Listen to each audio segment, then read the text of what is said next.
He said he want him a Rican, a foreign thing, no English speaking. No hablo inglés at all when we freaking. It's always intriguing, cause I gotta do all the teaching.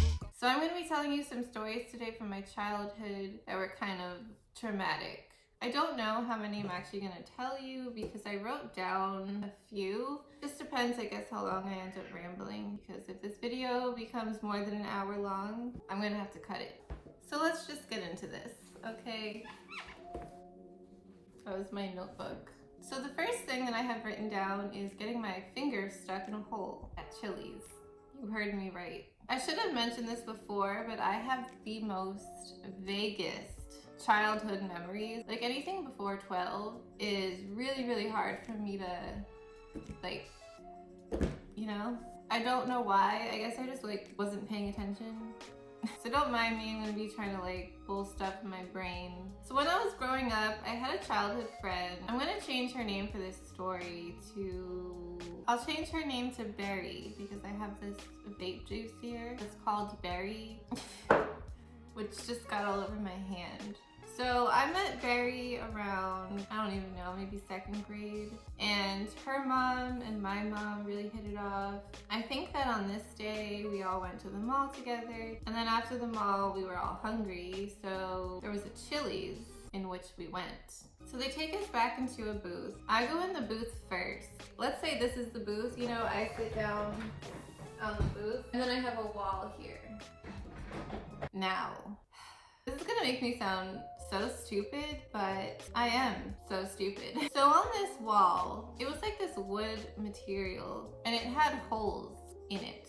So, you know, the moms are chilling. They're talking about Weight Watchers and how their husbands don't pay attention to them. Berry is looking at the menu, trying to figure out what she wants to eat. And what am I doing?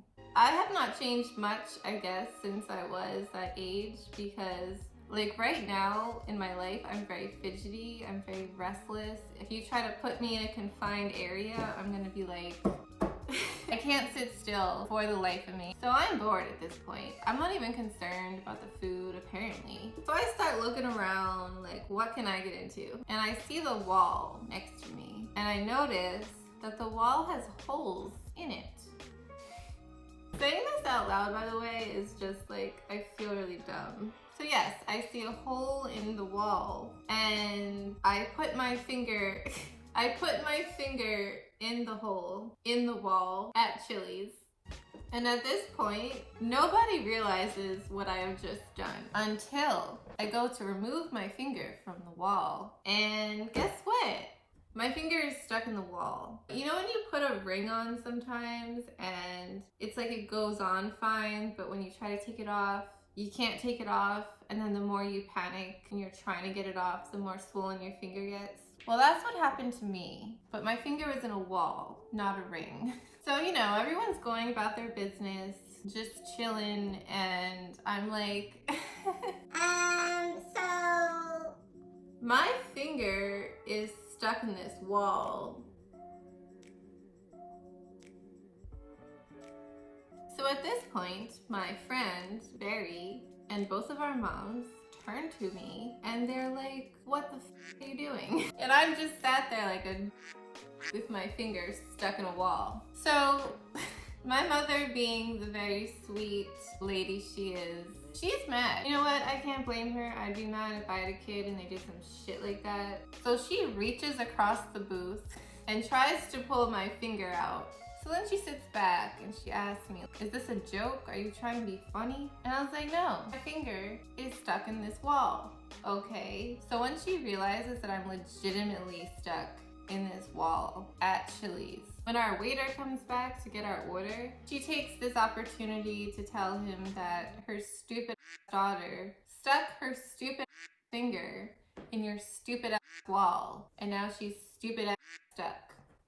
The waiter looks at me He's trying to assess the situation. And by the way, I was mortified to death at this point. I'm actually a very shy person. Like, I don't like attention on me at all. So the waiter's looking at me, kind of freaks out, and he runs away. He's like, I'm gonna get someone, I'll be right back. So little Roxy did not realize the liability things that were going on right here. You know, they have a hole in their wall. I stuck my finger in the hole. Now my finger is stuck.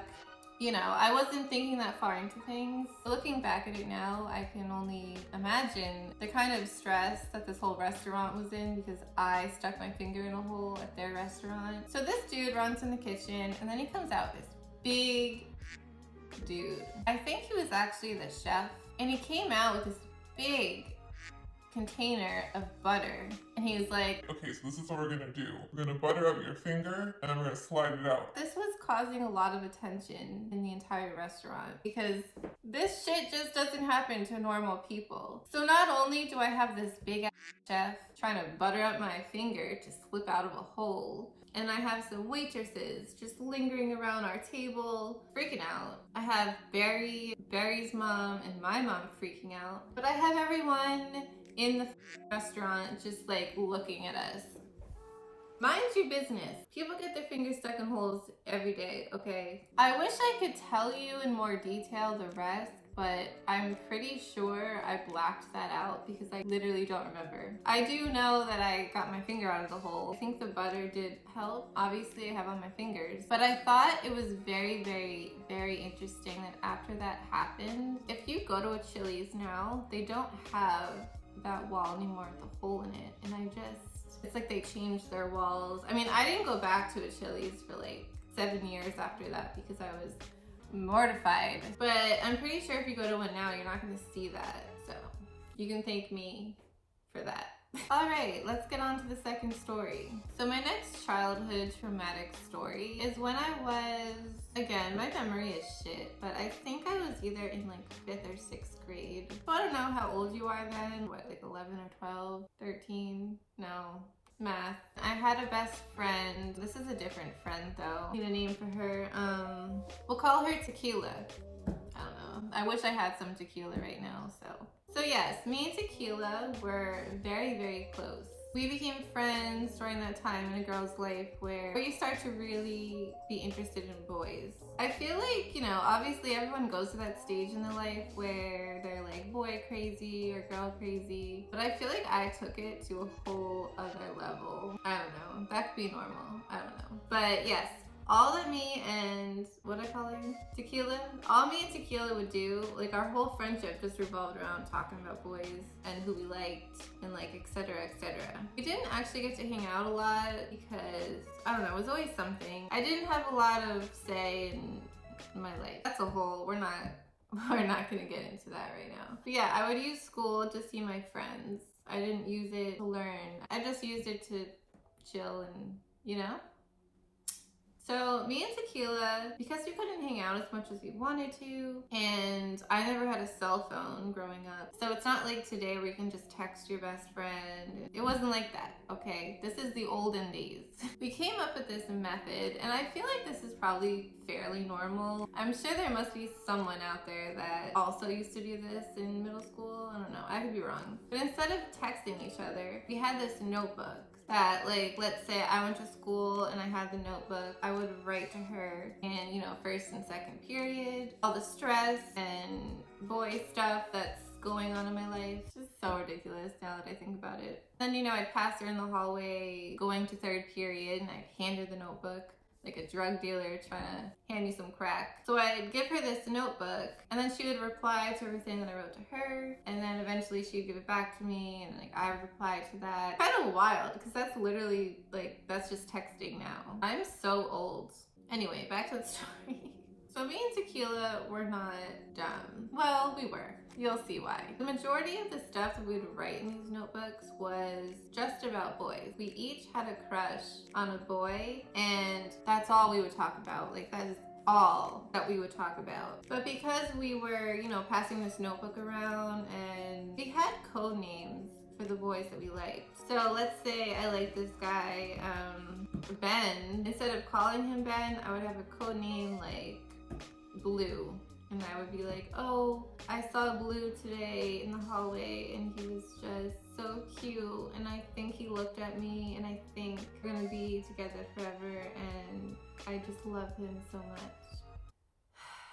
Well, actually, that's not really the mistake. We were smart for doing that, but the problem is that we had a conversation, like, you know, like a written conversation on this notebook where we both discussed that we need to change the guys' names that we like, just, you know, in case anyone's looking over our shoulder as we're writing, we don't want anyone to know our secrets, okay? So we wrote down in this notebook, Ben is gonna be called Blue from now on, and then her crush, him, will be called Teal from now on, okay? Just to show you how embarrassing this story really gets, I'm going to tell you the real names of our secret names. And the real names too, because like these dudes aren't watching this video.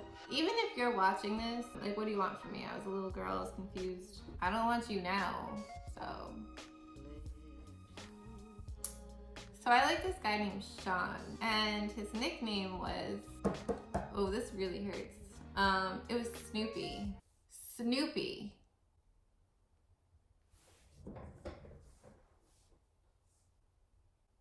Snoopy. I was calling the crush, the love of my life at the time, Snoopy. Me and Tequila, we're doing this for a very long time. Our system was flawless until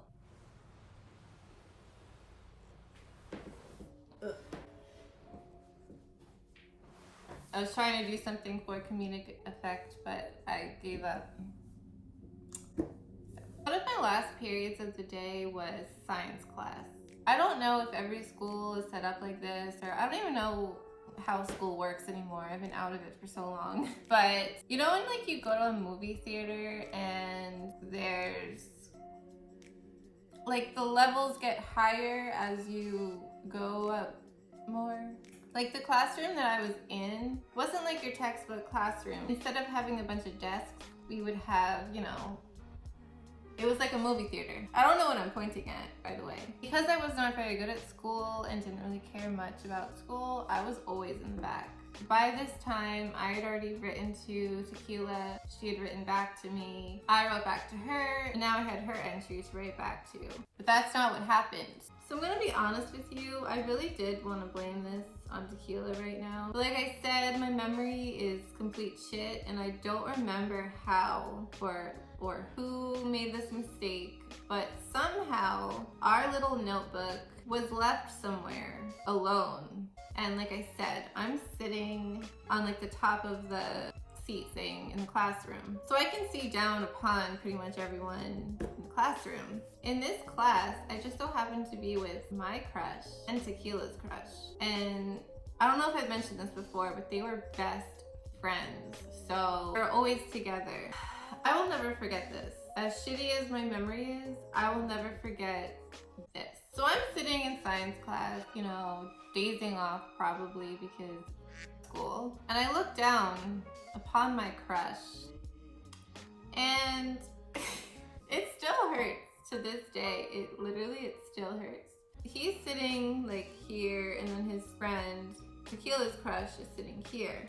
And they're both looking at something between them, laughing. So I look down because, you know, at this point in my life, this was the love of my life and my reason for existence. And I wanted to know why he was laughing. I look down and I see me and Tequila's notebook.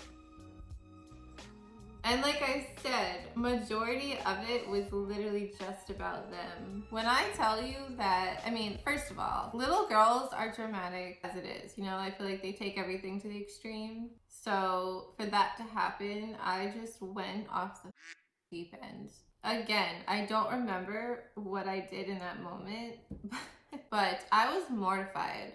Like I was mortified because not only do these dudes know how obsessed we are, but now they see the nicknames we've given them. Like it was a little crazy. I do know that Sean did refer to himself as Snoopy for the entire year whenever talking to me because he knew that I knew that he knew.